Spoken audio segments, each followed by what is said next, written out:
माननीय उत्तर प्रदेश के मुख्यमंत्री योगी आदित्यनाथ जी, आपसे अनुरोध है कि रवि किशन के जो पत्नी ने आके आरोप लगाया है और उसकी एक बेटी ने आके कबूल किया है कि मैं उसकी बेटी हूं, तो कृपया उस फैमिली को रवि किशन से न्याय दिलवाने का कृपा करें आप। और अगर वो गलत पाया जाता है तो वो दंड के भी उत्तराधिकारी है और उसको दंड दिलवाने की भी कृपा करें आप। सांसद होने के नाते ये नहीं है कि वो किसी भी महिला के साथ खिलवाड़ कर सके और उसको मतलब दिलासा देते रहे कि मैं अब संभालूंगा। वो दोनों पत्नी और बेटी ने आके आरोप लगाया है डायरेक्ट रवि किशन के ऊपर कि मैं डीएनए कराने के लिए भी तैयार हूं कि मेरी ये रवि किशन की ही बेटी है। तो आपसे अनुरोध है कि उन दोनों बेटी को और मां को न्याय मिलना चाहिए और रवि किशन अगर गलत पाया जाता है तो वो सजा का अधिकारी है। और यही होता है, इन जैसे जाहिलों को आप सांसद का जितवा देंगे, सांसद बना देंगे, नेता बना देंगे तो ये लोग यही फायदा उठाते रहेंगे। रवि किशन हुआ, मनोज तिवारी हुआ और जितने भी सिंगर लोग हैं, जितने भी एक्टर लोग हैं, उनका काम सिर्फ है एक्टिंग करना, सिंगिंग करना। लेकिन आप लोग उन लोगों को नेता बना दे रहे हैं जो चुतियों लोग समाज में आके जहर घोल रहे हैं और अश्लीलता फैला रहे हैं। तो आपसे अनुरोध है कि इन जैसे चुतियों को सुधारे। ये अपने लाइफ में एक एक नहीं, 3-3 4-4 शादियां किए हुए हैं। तो आपसे अनुरोध है योगी जी, मोदी जी, कि आप उन जो दो औरत लोग आरोप लगा रही है कि एक मैं पत्नी हूं और एक मैं बेटी हूं, सांसद है महोदय रवि किशन जी का, तो उन दोनों को न्याय दिलवाने का आप कृपा करें योगी जी, क्योंकि वीडियो तेजी से वायरल हो रहा है और ये 100 में सही है। मनोज तिवारी भी 2-2 शादी किया है, बुढ़ापे में 50 साल का होकर भी वो शादी किया हुआ है।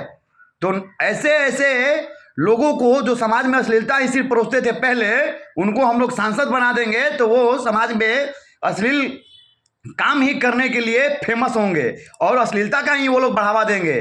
तो आपसे अनुरोध करता हूं कि अगर हो सके, अगर वो मतलब इस काम में गलत साबित हुआ तो उसको जो टिकट है ना वापस लेकर दूसरा सांसद का चुनाव वहां पे करवाइए और दूसरा सांसद को टिकट दीजिए। ये बर्दाश्त नहीं होगा। आप लोग भारतीय जनता पार्टी जो है ये राम राज बोलती है कि हम राम राज की सपना कर रहे हैं, तो भगवान राम में ऐसा गुण नहीं था कि वो 1000 महिलाओं के साथ खिलवाड़ कर सके। मतलब वो एक अपने जीवन में एक ही पत्नी के साथ पूरे जीवन बिताए थे भगवान राम, और आप लोग राम राज्य का दुहाई देकर एक एक नहीं 3-3 पत्नियां आपके सांसद लोग रख रहे हैं और उनसे जो मतलब वो लोग भोग विलास कर रहे हैं, जो उसके बाद संतान उत्पन्न हो रही है वो लोग छोड़ दे रहे हैं। तो ऐसा आरोप आपका एक सांसद रवि किशन पे लग गया है, तो आप साबित करवाइए कि वो गलत है या सही है। 100% वो बात सही है, वो उसकी पत्नी ही है, क्योंकि वो औरत ये नहीं बोल सकती थी कि हम डीएनए टेस्ट कराने के लिए तैयार हैं।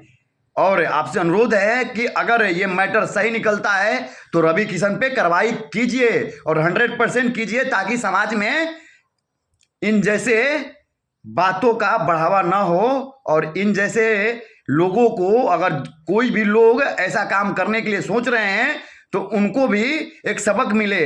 तो रवि किशन पे कार्रवाई होनी चाहिए अगर वो गलत है तो। और बीजेपी से, भारतीय जनता पार्टी से अनुरोध करना चाहता हूं कि आपको अगर अपना अस्तित्व बचाना है, राम राज्य की ओर लेकर चलना है, तो इन जैसे सिंगरों को, इन जैसे नचनियों को और इन जैसे एक्टरों को टिकट देना बंद कीजिए। नहीं तो आने वाला समय जो होगा ना, कांग्रेस से भी बुरा हाल हो जाएगा भारतीय जनता पार्टी बीजेपी का। सिर्फ मोदी जी और योगी जी का मुंह देखकर लोग वोट दे देते हैं, लेकिन आप लोग पड़ गए हैं कि आप लोग एक्टरों को, जिसको मतलब सही ढंग से भाषण देने नहीं आता है, उसको भी आप लोग नेता बना दे रहे हैं।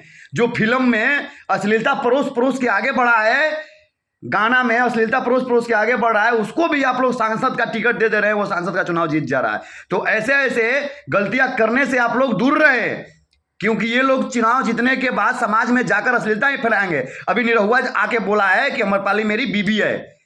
तो इन जैसे लोगों से क्या प्रभाव पड़ रहा है समाज में?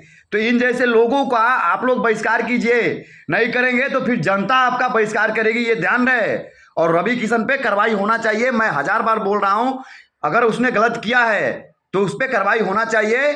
100% होना चाहिए, क्योंकि आप लोग राम राज का दुहाई देते हैं, लेकिन आपके राम राज्य में आपके ही सांसद लोग 3-3 औरतों के साथ खिलवाड़ करके आपके ही सरकार में बैठे हुए हैं। जय हिंद।